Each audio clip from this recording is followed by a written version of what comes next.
आज तुळजापूर आणि धाराशिव तालुक्यातल्या बऱ्याच गावांमध्ये पाहणी केली. ही जी काही अतिवृष्टी बऱ्याच दिवसापासून चालू आहे त्याच्यामुळे प्रचंड नुकसान झालेलं आहे शेतीचं. अगदी फळबागांचं सुद्धा मोठं नुकसान झालेलं दिसतंय. आपल्या मागेच एक पपईची बाग आहे, प्रचंड नुकसान झालंय. आता पंचनामा करण्याचे आदेश तर गेल्या आठवड्यातच आपण दिले होते. पंचनाम्याची प्रक्रिया चालू आहे. जर कुठे काही अडचणी असतील तर मग आपले जे संबंधित तलाठी आहेत, ग्रामसेवक आहेत, त्यांच्याशी बोलणं अपेक्षित आहे. कृषी सहाय्यक आहेत आणि त्याच्या उपर जर काही अडचण आली तर सरळ तहसीलदारांना साधा SMS करा. SMS केला तहसीलदार पुढची जी कारवाई करायची ती करून घेतील. त्यात काही अडचण येऊ देणार नाही आणि त्याच्या उपर काय असेल तर मग मला सांगा. आपण आता सरकारकडे तातडीने आपल्या जिल्ह्यातले पंचनामे करून मदतीसाठी प्रस्ताव जो आहे तो पाठवतोय आणि लवकरात लवकर मदत कशी मिळेल यासाठी मी पाठपुरावा करेन. महत्वाचा भाग काय आहे की नुकसान प्रचंड झालंय परंतु सरकारकडून मदत मिळत असते.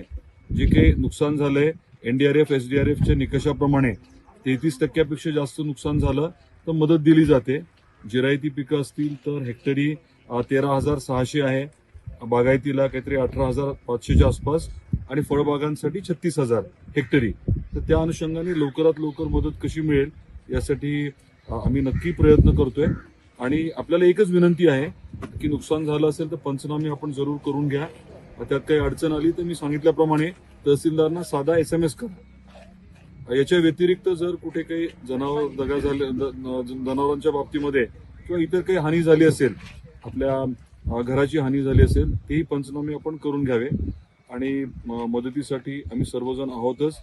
आपल्या गावातले प्रमुख आहेत तेही आपल्या मदतीसाठी आहेत. आपल्याला विनंती आहे की नुकसान झाल्यानंतर पंचनामे जे आहेत ते मात्र आपण व्यवस्थित करून घ्यायलाच हवे. प्रशासनाला, आपल्या जिल्ह्यातल्या प्रशासनाला अगदी ताकदीने सूचना दिलेल्या आहेत आणि त्यांनी पंचनामे करून वरती रिपोर्ट करायचे आणि जिल्हा स्तरावरती रिपोर्ट झाल्यानंतर तातडीने मंत्रालयात पाठवण्याचे देखील आदेश दिलेले आहेत. याच्या उपर काही अडचण असेल तर जरूर मला आपण कॉन्टॅक्ट करा. देश विदेशातील प्रत्येक घडामोडींचे लाईव्ह अपडेट मिळवण्यासाठी आता साम टीव्हीच्या सर्व सोशल मीडिया प्लॅटफॉर्मला लाईक, फॉलो आणि सबस्क्राईब करा. तसंच सर्व नोटिफिकेशनसाठी बेल आयकॉन प्रेस करायला विसरू नका.